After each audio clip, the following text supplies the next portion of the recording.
Mga mi, ayan, 5 o'clock in the morning.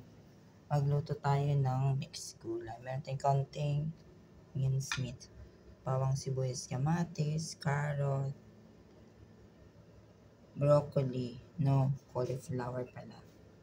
Repolyo, bell pepper, and kusa. Zucchini. Start cooking mga mi, sa butter natin ginigisa yung ating sweet color. Palagi magkasama si salt and pepper, si oyster sauce, at si soya sauce. Yan. Inuna natin nilagay ang cauliflower at ang ating carrots.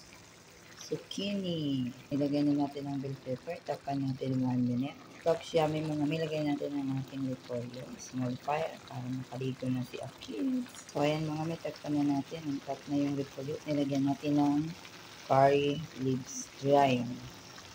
So bye! Na ang ating finished product. Hindi ko pala nilagyan ng patatas. Okay, bye for now mga mi.